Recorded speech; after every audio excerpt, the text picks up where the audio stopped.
Get some!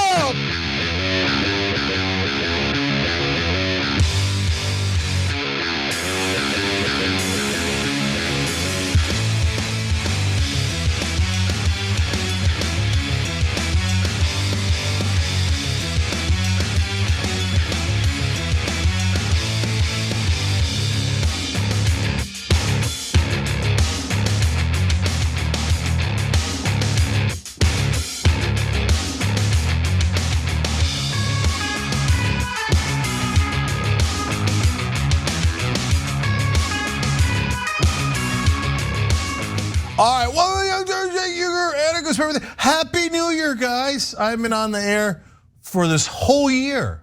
So this is my first la-dee-da, lucky you. Yeah, apparently. Okay, so America, I welcome you to me. All right. All right. As you can tell, I enjoy doing this show. I enjoy being back. I enjoy the shenanigans that's happening right now in Congress. Oh, apparently no one else does, but I do. No. Are you kidding me? You enjoy the shenanigans, right? Do you guys know what time it is? This is the rhythm of the night. The night. Oh yeah, I thought yesterday was a unicorn day, right? Where there was actually a lot of positive news. I'm enjoying the chaos that ensues in the House with the speaker vote. But no, today took it to another level. Another level, guys. That's what you're gonna get right now, Casper. All right, well, we are now on day 3 of the power struggle within the House to determine who the House Speaker will be. Kevin McCarthy refuses to throw in the towel. He wants to be Speaker. He is willing to agree to all sorts of concessions, but the far right wing of the Republican Party is not buying it. They do not trust him.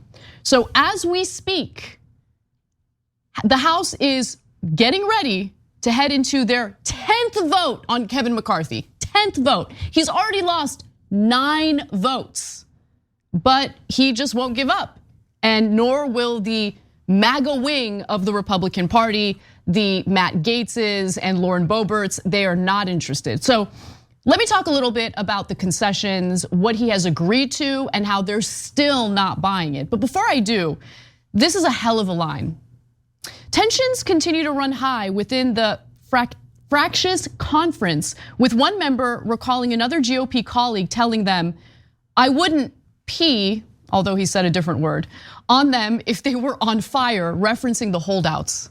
Oh, I'm so into this. This is so much fun. It really is, it really is. Now, nonetheless, McCarthy does need these chuds to vote for him in order to secure the speakership role in the House of Representatives. There is some talk about Democrats working with Republicans to secure McCarthy as Speaker of the House.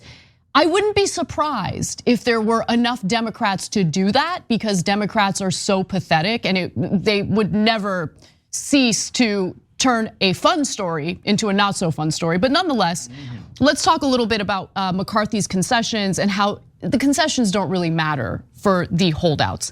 Now, McCarthy offered to lower from 5 to 1 the number of members required to sponsor a resolution to force a vote on ousting the speaker, a change that the California Republican had previously said he would not accept. So in other words, he is willing to do anything, including weakening the position of power he's vying for, just to get that position of power. And I think it's just so funny and so pathetic. McCarthy also expressed a willingness to place more members of the staunchly conservative House Freedom Caucus on the House Rules Committee, which debates legislation before it's moved to the floor. Cenk. Breaking news alert. I'm getting news now that he has lost his 10th vote in a row, okay? I didn't actually get it from my ear or a non-existent IFB. I looked it up. It happened just a little while ago.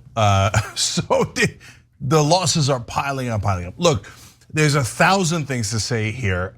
Number one, yes, I'm enjoying the circus. I think the circus is a lot of fun.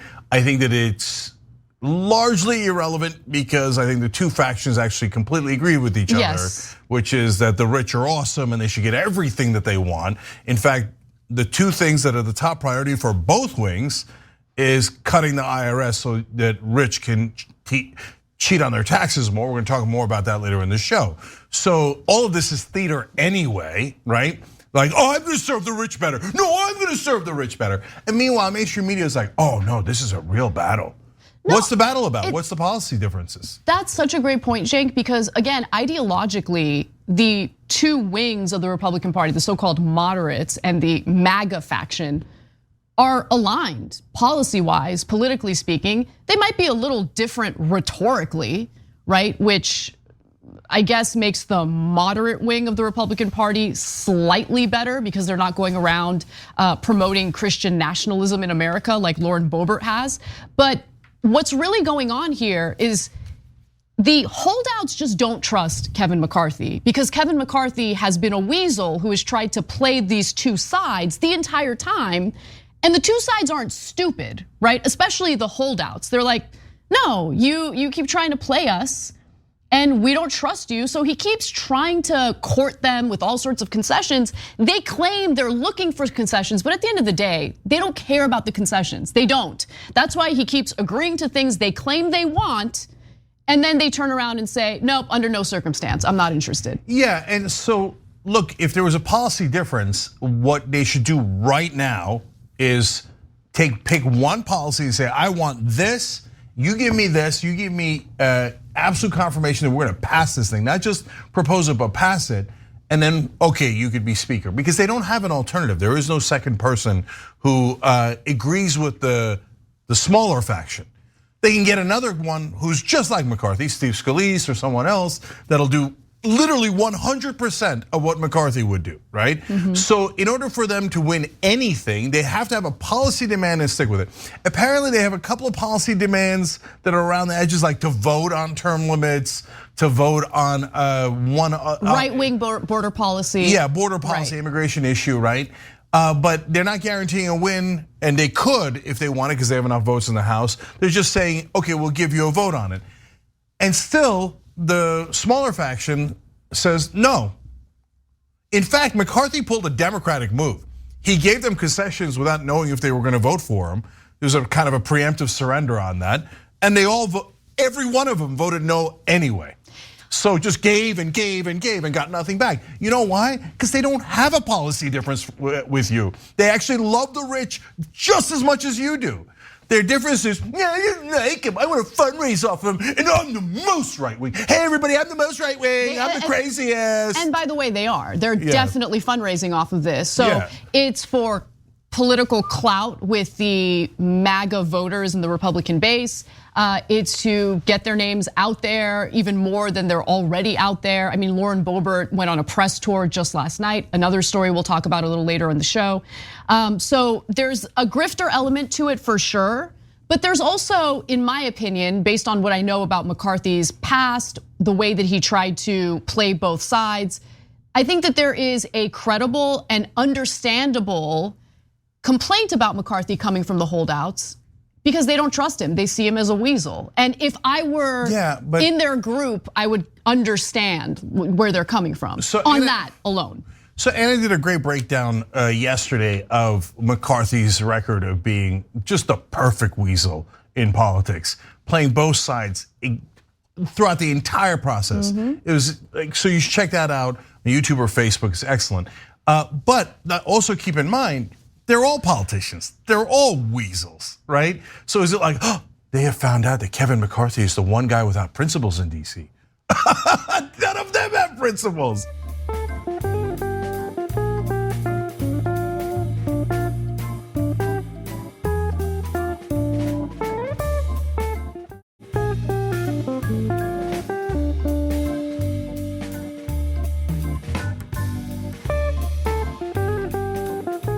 So look, here's helpful advice if they actually want it.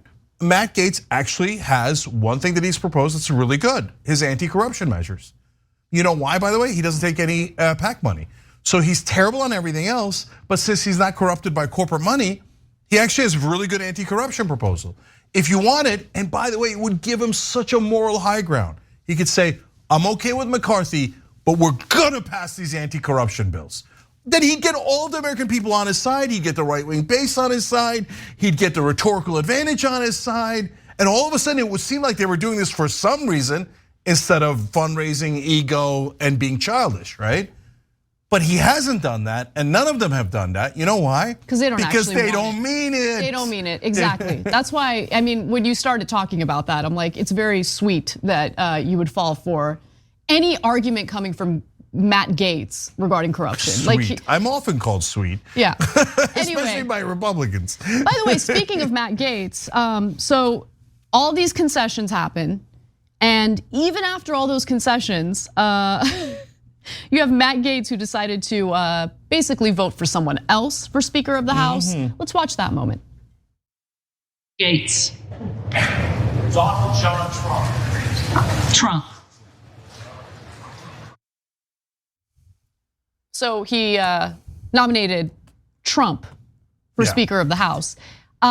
Look, I'm very curious to see what Trump's reaction is ultimately going to be on that, because Trump was urging the Republican Party to vote for Kevin McCarthy. He said that, they're embarrassing themselves, don't turn a win into a loss, yada, yada, you get the point. Yeah.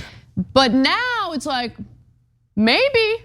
Yeah. Maybe. So a couple of things about that. Number one, it's a little bit of a smart move for two reasons. One, the smaller reason is Trump, as Anna was pointing out, Trump is backing McCarthy. The minute you appeal to his ego, he might be like, oh yeah, I withdraw my support for McCarthy. I now give my support to me. Okay, and so it's not impossible, as you all know. And so if he gets him to do that, it's not like Trump's gonna win, but it would torpedo McCarthy for sure if Trump backpedaled, right? And so it's well played in that regard. And number two, it accomplishes his main goal, which is attention. So remember, Donald Trump actually is against Matt Gaetz in this situation. That's allegedly. Why, yeah, that's why when he sits down, Marjorie Taylor Greene looks at him. She's on the other side too, but she looks at him like, game recognizes game. Okay, that was a good attention-grabbing stunt, which is the whole point of this anyway. And so no, and by the way, even Charlie Kirk said Donald Trump wouldn't lose by 20, he'd lose by 120, because the moderate Republicans would never vote for Trump for Speaker of the House. So he's like, he's like, look, our fans are. Can I just say, the moderate Republicans are the biggest cucks in the House of Representatives. And I say that because moderate Republicans were in the House as Donald Trump was stomping on our democratic process. They didn't want to impeach him when they had the opportunity to over that very issue. I mean, they will immediately bow their heads toward Donald Trump as long as the Republican voters are willing to aggressively criticize them and go after them for refusing to vote for Trump. I don't know how that would play out. I think it's funny that Charlie Kirk has that take, because he's been in the media, one of the top ass kissers for Donald Trump. I don't know if he would lose the Republican vote. No, but that goes to show you that Donald Trump has completely lost his mojo when even Charlie Kirk is kind of throwing shade at him, saying he'd lose by 120. All the viewers, though, still asking for Trump. And that's who Kirk is responding to. So the base is not at all clear on where they need to be. That's what I wanted to say. I've been paying very close attention to what the conservative Twitter sphere, which at this point is like 90% of Twitter, was saying about this whole debacle. And they were furious at the notion that moderate Republicans might work with Democrats to get Kevin McCarthy elected as Speaker of the House. So there's still a lot of Trump love within the Republican base. We'll see how that plays out. But one thing that's clear to me is that this fight is not about concessions for the holdouts. In fact, you'll learn as much in this next clip. Let's take a look at this. The reality is there are some people who, in their estimation, there's no way they're going to be able to support Kevin McCarthy. And some of the people who may have been willing to get behind Kevin McCarthy at some point, maybe the week before or the day before. And for a few people, maybe even the morning of that first vote on January 3rd, kind of hardened up to say, no, there's no way they're going to support Kevin McCarthy. The tough part is I think the number that will never vote for Kevin McCarthy is more than 4. Well, then that means he's never going to make it to 218. He may never make it to 218. He may make it to a majority of the House. There are a couple procedural paths where he could pull that off. Which would mean going to plurality, which Mike McCall said yesterday was the nuclear option here. Well, plurality so far would elect Hakeem Jeffries. So that's a polite way of saying, well, let's just go with Hakeem Jeffries if you make that motion. So I don't think that would be a good idea for anyone to do that. So you just heard from Republican Representative Warren Davidson, who actually is a supporter of Kevin McCarthy. And the tone of that interview made it clear that he thinks maybe Kevin McCarthy should give up at this point because the concessions aren't working. You have enough Republican lawmakers who are unwilling to vote for Kevin McCarthy under any circumstance. And so he's essentially saying maybe it's time for him to throw in the towel. Yeah, well, so that now leads to the last option for Kevin McCarthy, because how many times are you gonna bang your head against the wall? And the nuclear option is working with Democrats to get Kevin McCarthy the speakership. And so that would then, that would infuriate the base, but against both sides. That's burn down all their houses strategy, because then the base would be furious with McCarthy for doing any deal with Democrats, but also some portion of them would be furious with the Gates crowd for forcing them to do a deal with the Democrats. Now, that is the worst option, not just for the Republicans, but also for us. 100%. Yeah, yes. and the reason for that is because that would bring the Uni Party together, what I would call the corrupt coalition. And so that would be conservative Democrats and 90% of Republicans.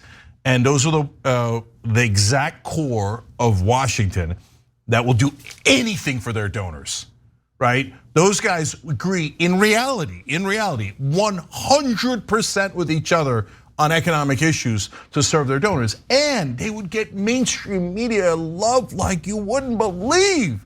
The Jake Tappers of the world and everyone, New York Times, everybody would be like, bipartisan agreement, give the rich everything. And so don't get excited by that. I know Rachel Maddow. No one's excited about that. No, are you kidding me? Like the Turn on corporate cable media, news. Cenk, when are you gonna understand this? Because it's so repetitive and it drives me insane. Corporate media is owned by the same donors who corrupt the politicians. Okay, stop expecting anything different. That's what I'm trying to explain to folks. They get it. They definitely do not. Look, you guys, a lot of you get it, and if you're core audience, you get it to nth degree as Anna does. But there's a billion newbies in the world who are like, oh, I am so excited. This is going to help Democrats. The Republican fighting amongst each other. MSNBC loves it. It's going to be so great. No, it's just furthering corporate rule. Yeah. Okay. Okay, I'm going to say one last thing. All right, go ahead. This is how we do the show. Okay, look, for all the progressives, when mainstream media tells you, it writes in every article, Pelosi's so much better than McCarthy because she gets her progressives to bow their heads and get back in line and do everything she wants. Well, her weasel. That's not a compliment to progressives. No, it's not. But also, look, Nancy Pelosi, if you're really comparing her to Kevin McCarthy, is tactically better and more sophisticated because she's better at tricking Democratic lawmakers. But there's two giant differences between progressives in Congress and the Freedom Caucus. One is that progressives have actual policy differences from the conservative, moderate corporate Democrats, right? Massive policy differences, Medicare for all or no universal health coverage. That's a giant difference, right? And there's 12 more just like that. But the second thing is not to our advantage. The progressives in Congress, honestly, are way weaker. And so they never stand up to the establishment Democrats, or almost never these days. And so these guys are rebels without a cause. We have a cause, but no rebels. So don't think that it's a great compliment to you when they tell you how unified the Democratic Party is. That means you're complying better. All right, we're gonna take a break. When we come back, we'll take a look at some corporate media and their interviews with Lauren Boebert, who happens to be one of the holdouts in this whole power struggle in the House of Representatives. That and more coming right up.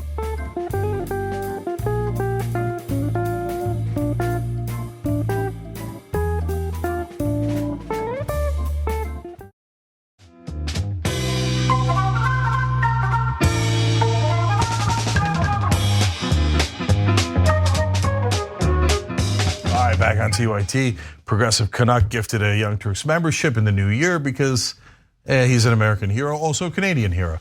Casper. All right, let's get right to our next story.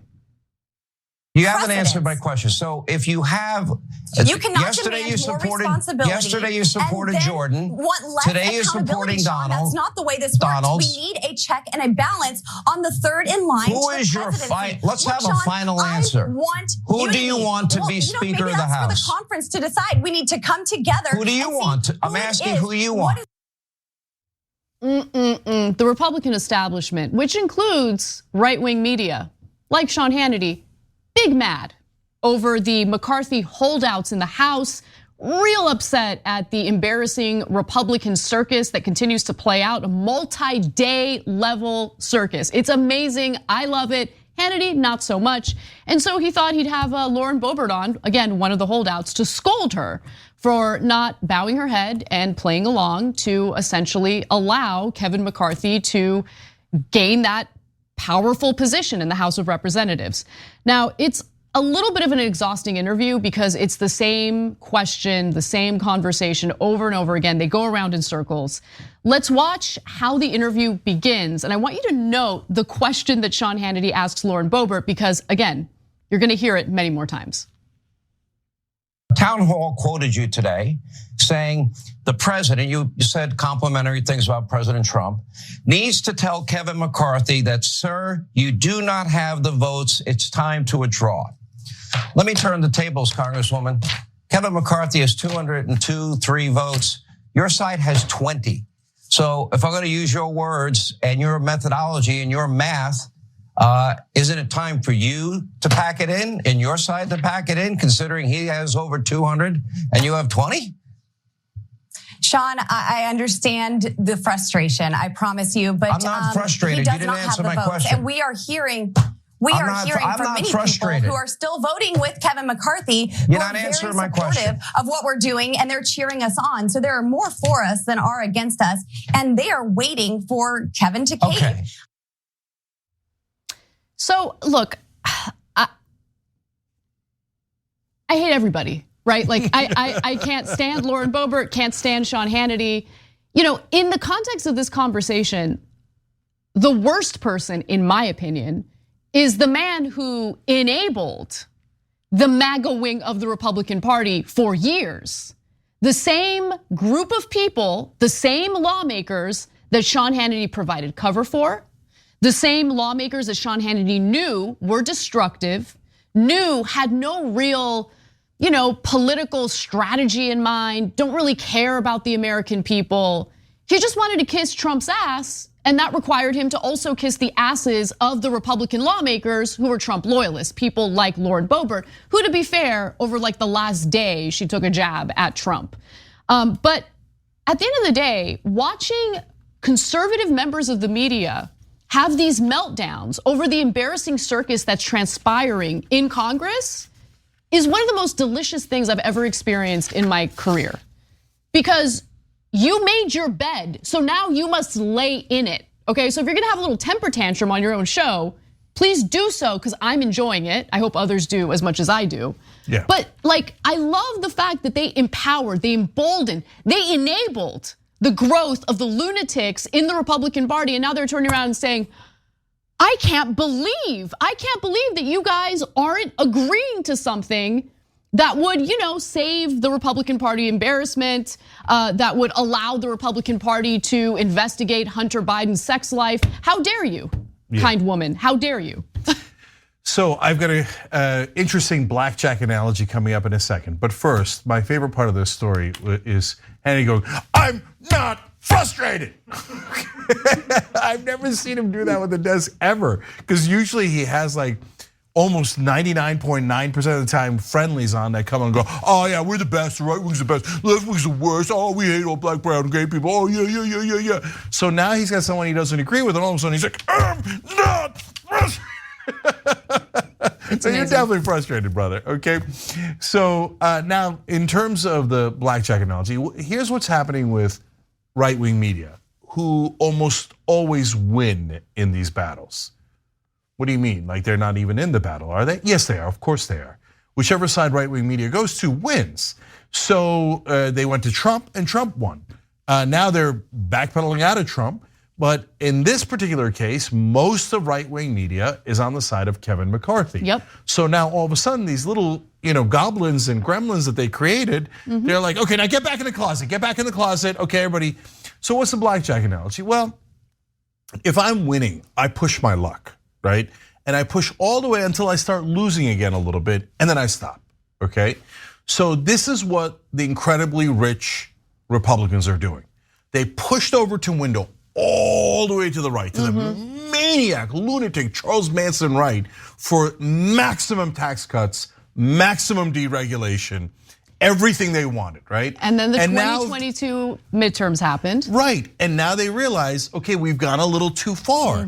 Okay, now we're losing because we lost the midterm elections. Now we got this mess on our hands. As soon as we have a new speaker, it doesn't matter if it's Matt Gaetz or McCarthy, it doesn't matter. We're gonna have all those IRS agents fired so they can't figure out we're cheating on our taxes, right? So now they're sending their servants in right-wing media like Sean Hannity to go pound his desk, going, get back in the closet. Me want tax cuts. No. Me want to cheat on taxes. No, but Cenk, you hit the nail on the head, because people like Sean Hannity are very similar to people like Kevin McCarthy. No guiding principles, no values, just a pathetic little tool for corporate America. And what do I mean by that? Let's go to graphic 1. Some Republicans are feeling more confident after seeing conservative media press Colorado Republican Lauren Boebert on Wednesday over her continued opposition.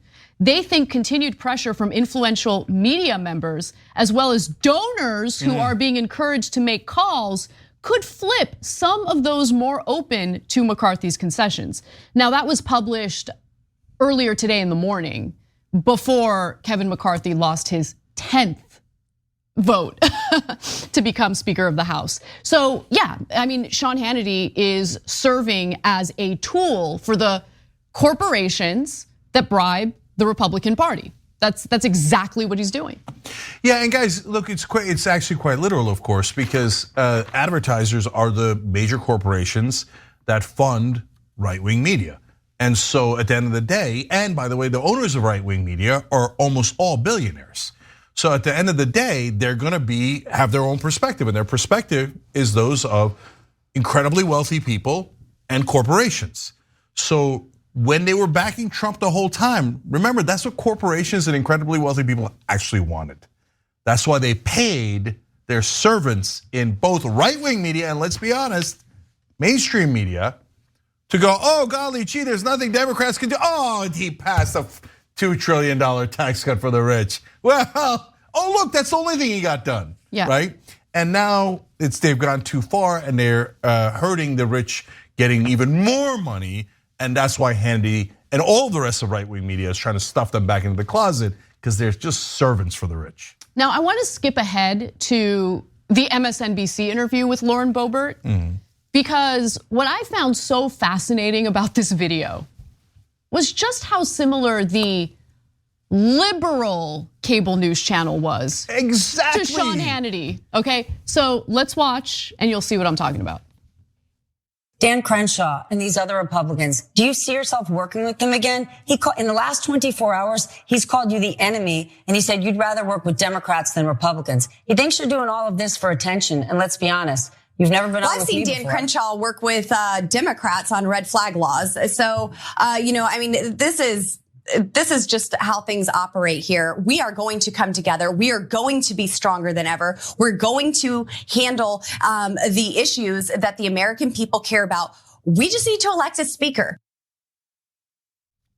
I mean, it's pretty incredible. Hey, Stephanie, what are you so concerned about? Aren't you supposed to be a Democrat on a liberal cable news channel? Why are you so concerned about Republicans finding a Speaker of the House? Yeah, and if you watch CNN or MSNBC right now, they'll be just as, maybe they're not as mad as Fox News, but they're just as concerned. It's concerned. Right, and you'll see a lot of concern everywhere. Everyone's so concerned.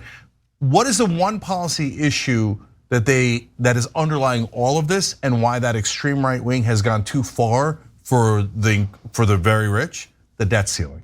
So they're threatening not to raise the debt ceiling, which would collapse the economy and cost the rich a lot of money. And what basically the Republican donors are saying are, guys, we were just bluffing with the debt ceiling to move the Overton window so we get everything else. We didn't actually mean it about the debt ceiling, you schmucks. And so now you got these 20 guys who have gone rogue, and Lauren Boebert, their cute little gizmo, has turned into a gremlin. And so now they stand out both Hannity and Stephanie Ruhle and all the cable channels, right wing and mainstream media, to go, don't you dare, you little naughty gremlins. Now, don't get me wrong, I'm not on the side of the 20, right? At the end of the day, they're gonna get back in line and they're gonna serve the rich, right? I'm just giving you what the reality is, what the playing field is, instead of the mirage that you're seeing on cable news. Cash rules everything around me. Exactly right. And it looks like the Republicans are getting creamed. Yeah. Creamed is a funny way of putting it. Well, but yes. cash rules everything around me. All right, well, I gotta say this next story is a banger, so buckle up, let's do it.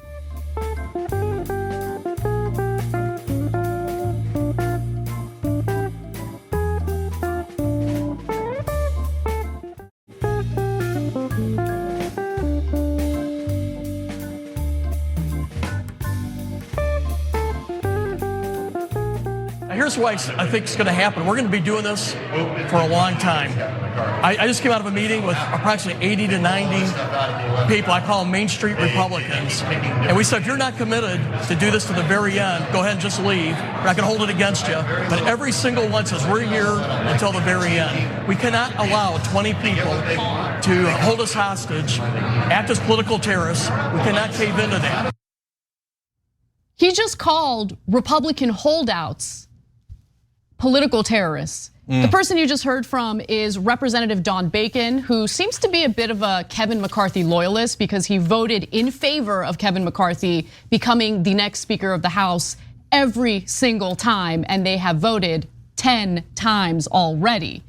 But what's incredible is the colorful language that Representative Bacon is using here. Maybe he's exhausted by the holdouts, maybe he's exhausted by the MAGA Republicans within the Republican Party. Maybe his bacon's fried, Cenk. Oh, okay. Okay, I'm not the only one making dad jokes around here. Okay, so listen, this is a really interesting case because Don Bacon is in Nebraska, but he's in the one Nebraska district that is very, very purple.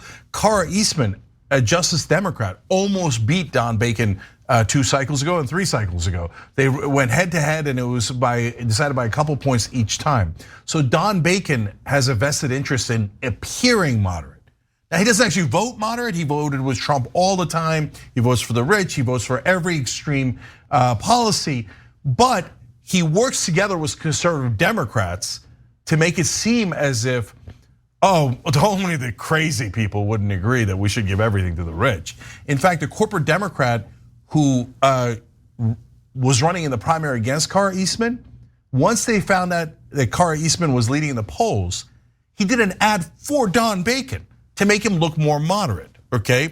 So that the Democrats and the Republicans in reality work together to defeat a progressive.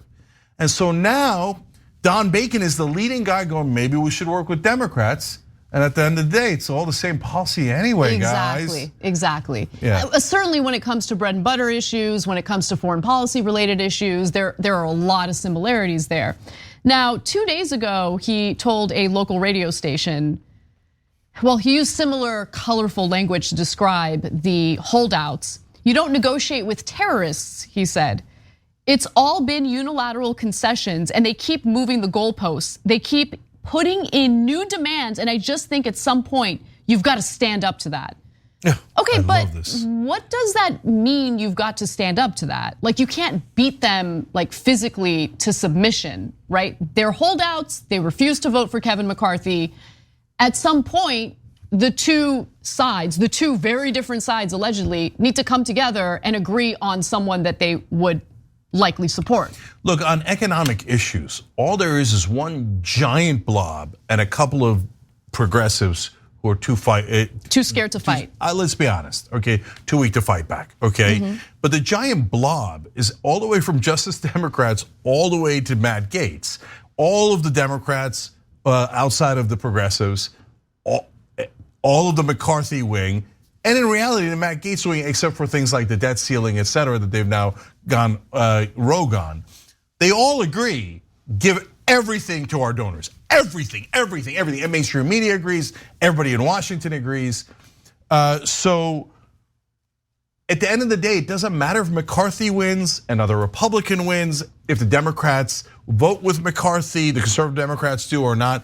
So none of the policy is going to change at all. So let's just have fun. Yeah, this is all just an amusing power struggle. Like this one story, I think, epitomizes every flaw we have in our political system, right? The nonsense, phony political theater they engage in, right? The wheeling and dealing they engage in depending on whether their district is purple, whether their district is red. It's all about, okay, what do I need to do? What kind of lies do I need to tell and sell in order to get reelected, right? Because if Don Bacon was in a deeply red district, I guarantee he would not be on cable news repeatedly calling Republican colleagues terrorists. 100%. And as usual, the media never points out, look, this guy's lying too. He's just lying because of his particular district in this way. Exactly. So my last point on all of the fun here is, I love it when it's Republican on Republican crime. Just for fun, not that it has an effect, but Republicans, they only have a couple of tricks, right? One is call the other side terrorists, no matter what they are, right? So now they've used it against each other because they don't know anything else. They're just sad little servants, right? So they've been given their talking points. He's like, terrorists, Muslims are terrorists, Arabs are terrorists, all of our opponents are terrorists, the Russians are terrorists, and the Democrats are terrorists. And now the other Republicans are compute terrorists. Yeah, no, he likes to keep it fresh. Yeah, he likes to change it up a little bit. Representative Don Bacon says he's heard colleagues privately tag the 19 Republicans who repeatedly voted against McCarthy for Speaker the Taliban 19, a nickname Matt Gaetz, who by the way just nominated Trump for Speaker again for the second time, called hurtful and false. Oh, it's hurtful. Though he added, quote, I too am prepared for an extended battle. I will ultimately win. Okay, all right. So, okay. And then the last part that I like is the McCarthy wing, which is actually very, very right wing, and that has used the same kind of tricks against Democrats for time immemorial. Oh yeah, we're not moving. We're not moving on the budget. We're not moving on the debt ceiling. We're going to shut the government down. We're going to do X, Y, Z. Gimme. And Schumer and Pelosi pathetically walk over and give everything that they want. And the media celebrates, yay, right? So now the Gaetz is using that trick on them. And he's like, we've given all the unilateral concessions. Playing the role of Chuck Schumer and Nancy Pelosi, all of a sudden Don Bacon and Kevin McCarthy. We've given all the unilateral concessions. Why won't they give in? You schmucks, that's your trick, because you never meant it in the first place. They're just using it to gain more attention, more fundraising, etc. Welcome to your own party. All right, we got to take a brief break. When we come back, we're going to move away from the fun for a second, unfortunately, and talk about how it appears Biden is going to expand Trump-era immigration policies. That and more coming up.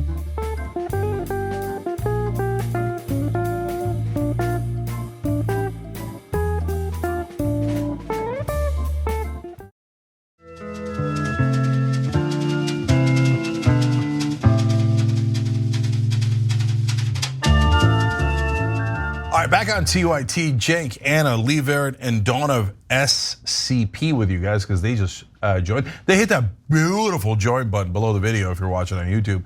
Others have gone to a beautiful URL called tyt.com/join. And by the way, Kevzy247 is an American hero who gifted 5 Young Turks memberships on YouTube just now. Ho, ho, ho. We're a little past that, but the Santa stuff, but not too much past it. Still listening to Christmas songs. Anyway, Kev, love you. Thank you for being so generous. All right, Anna. All right, well, the next story is something that you might have missed because the whole Kevin McCarthy debacle has taken up all the oxygen in the room, but we should talk about Biden's deportations. Today, my administration is taking several steps to stiffen enforcement for those who try to come without a legal right to stay. and to put in place a faster process, I emphasize a faster process to decide a claim of asylum. Someone says, I'm coming because I'm escaping oppression. Well, there's got to be a way to determine that much quicker for people who are credibly seeking protection from persecution. President Joe Biden announced that he is effectively expanding Trump-era immigration policies, likely due to the pressure he's been facing from bad faith Republicans who would never give him credit for anything and will likely continue claiming that there is a completely open border, which of course is not true. Now, what is Biden doing exactly? Well, according to the Los Angeles Times, it appears the administration decided that turning back immigrants from Cuba and Nicaragua, two countries that have either limited or refused to accept deportations of their nationals, along with Haitians, was an essential tool to lower the number of people arriving at the border. So what I fail to understand, and it hasn't been explained in the way the media has reported this story, is if their home countries are refusing to take them back in, where exactly are they supposed to go as the United States refuses to hear their asylum claims and turns them right back around? I believe the correct answer is Mexico. So they just give them back to Mexico. I don't know what Mexico is doing with them, and I don't know how much we're paying them to house all those folks, but they got nowhere to go. By the way, Ukrainians still allowed in. So are Afghans, to be fair, right? But it is interesting that tons and tons of brown folks not allowed into the country anymore. But Ukrainians, rightfully so, allowed in, and Afghans, rightfully so, allowed in. But you should also have the same standard for Venezuela and many of these other countries. But all of a sudden, they're all blocked. Now, the same report indicates that the Biden administration will continue its embrace of Title 42, the public health rule that allows border officials to immediately expel migrants who cross the US border illegally to Mexico. A dramatic shift in policy that will narrow the ability of thousands of migrants who are fleeing persecution to seek asylum in the United States.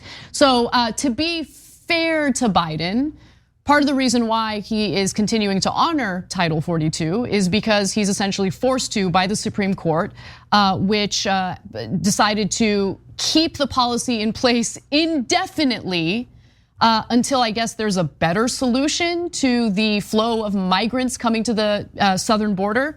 Now, Biden did address Title 42 during his speech today, so let's take a quick look at that.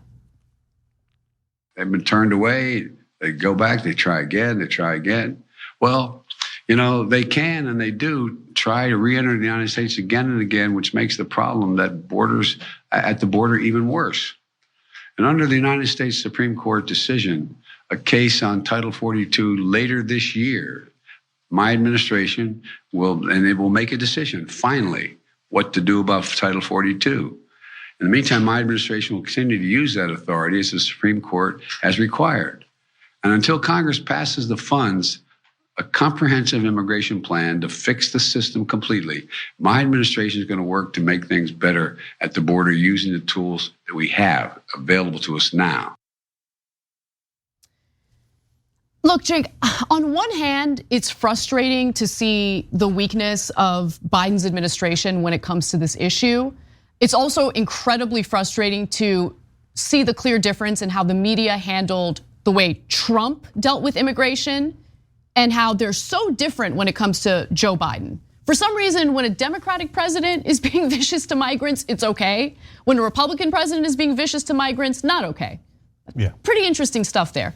But at the same time, real quick, I don't know what Biden can unilaterally do about this, especially when you have these conservative judges blocking every effort to unwind some of Trump's anti-immigration policies. Yeah. So there's always a lot of things that you could do that are not normally considered. Okay, so for example, Biden could bring in tons of judges to the border and spend what is really a minimal amount for the federal government to bring those judges in and to process people quicker, right? And if he wanted to, he could be a little bit more defiant towards the courts. He could let that play out, but he could say, "Hey, we're ready to actually do this." He could fight back rhetorically, telling you that there's nothing wrong with immigrants seeking asylum, but we can't let everybody stay if they don't have a legitimate asylum claim. He could clarify all of these things and fight for his positions. Instead, what he's done is, all right, I'll just keep doing what Trump did. And actually, now that he's blocking Haiti, Venezuela, Cuba, and Nicaragua, all of them, a little worse. But I think the main point in this story is the one Anna just shared with you guys. It's the same policy as Trump. It is, yeah. It's actually a little bit worse because he's blocking a couple more countries. Why is the media up in arms over it? No, it's massive bias, massive bias. And don't get it twisted, guys. We're on the left. It's not bias in favor of the left, or it's not the liberal media. No, it's the conservative media that will do whatever corporate politicians want and frame it in a way that corporate politicians are happy with. If George Bush had done the same immigration policy as Trump, they would have thought it was great. Well, my take is a little different, right? Because when people refer to the media as the liberal media, I would always roll my eyes at that, because when it comes to bread and butter policies, we know that the media overwhelmingly is owned by the corporate world, right? So they don't in any way support, like Build Back Better. They weren't supportive of Build Back Better. So when it comes to bread and butter issues, they're certainly not liberal or leftist or anything like that. But when it comes to cultural matters, I feel like there is a lot of liberalism in the media. Yeah, it's corporate media. But remember, and I'm glad you're clarifying, corporate media, and we've said this many times, but to be clear here, on economic issues is very conservative and will agree with Fox News on almost everything. And we'll show you 100 examples, including one earlier today on the show, where Stephanie Ruhle and Sean Hannity agreed 100%, right? And so, but on social issues, that's where they're supposed to do the theater of disagreeing. So they do have people who actually disagree. Stephanie Ruhle, Don Lemon, et cetera, genuinely have those opinions. But why were they picked? They were picked to be socially liberal and economically conservative so that they could have fake fights with Tucker Carlson and Sean Hannity about social issues while the corporate world robbed us blind. But Trump was an outsider, and now also Trump did terrible things. So that's why it gets a little complicated. I know everybody wants it easy. Trump, bad guy, these guys, good guys. Yeah. No, Trump was a bad guy, but he was a verifiable outsider for some portion of that time. Not the entire time. When he was passing tax cuts for the rich, corporate media was totally okay with it. Right after that, they found out he was a liar. Okay, when he started doing outsider things that the corporate world didn't agree with. Now, the outsider things weren't positive, they were just on his behalf, right? Progressives want to do outsider things that are on your behalf, but none of this gets explained. Instead, what we have is this, what seems to be this mysterious situation where Biden gets credit for the same exact policies that Trump was annihilated for by corporate media. And look, to be fair, I didn't feel like the press was giving Biden credit. They just covered the story without the added opinion, right? Because there was a lot of added opinion coming from the journalists, the reporters, the writers, and now it's like matter of fact. This is what Biden is doing. It's just normal. It's just normal. Perfectly normal. I mean, the thing that was super outrageous just a couple of years ago is not perfectly normal. Yeah. Now that somebody else that's a corporate politician is doing it. And we're saying it's outrageous regardless of which administration does it. Exactly. That's what honest journalism is. It's not picking a side and just being super tribal about providing cover for that side. And I feel like we see a lot of that. Are you kidding me? That's almost all of media. So, and by the way, it doesn't solve the problem. That's the biggest issue, okay? These are people who literally at this point have nowhere to go because they're being turned away by the United States at the southern border. Their home countries aren't taking them in. So they're stuck in limbo in Mexico.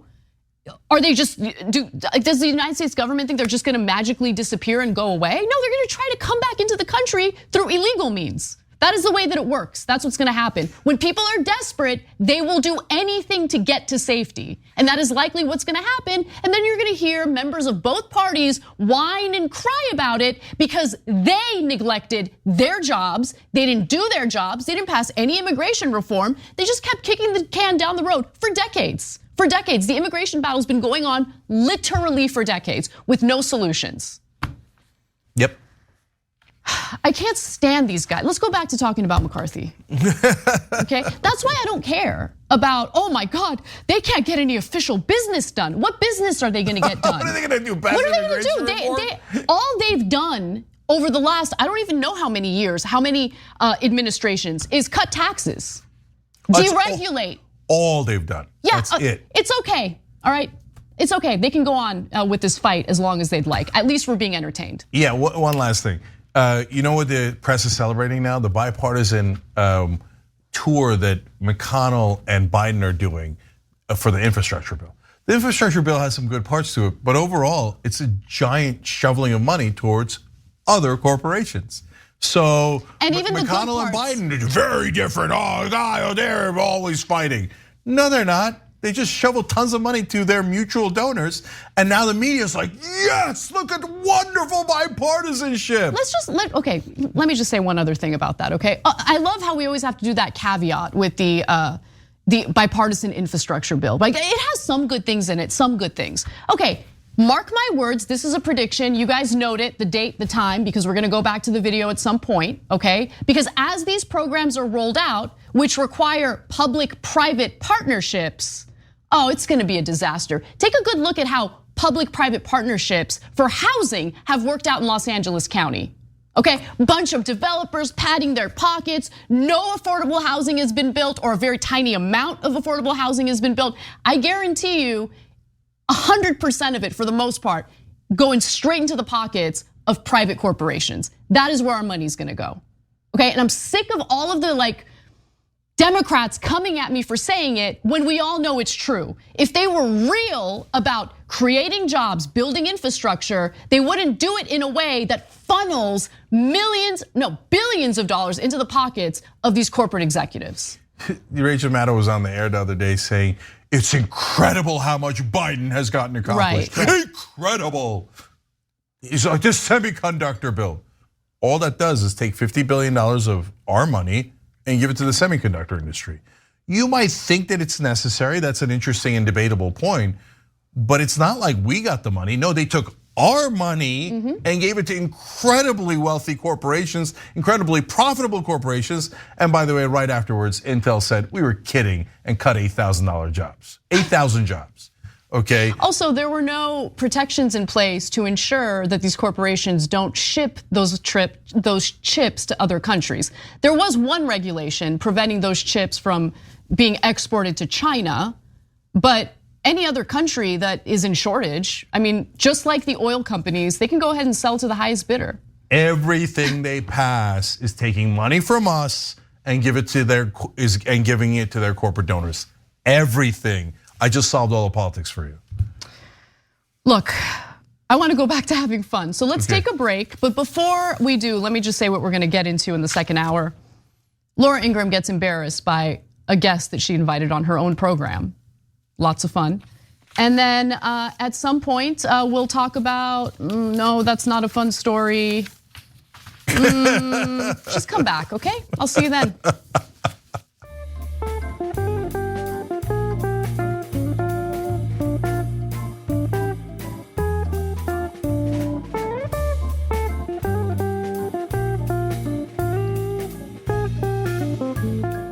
Thanks for listening to the full episode of The Young Turks. Support our work, listen ad-free, access members-only bonus content, and more by subscribing to Apple Podcasts at apple.co/TYT. I'm your host, Cenk Uygur, and I'll see you soon.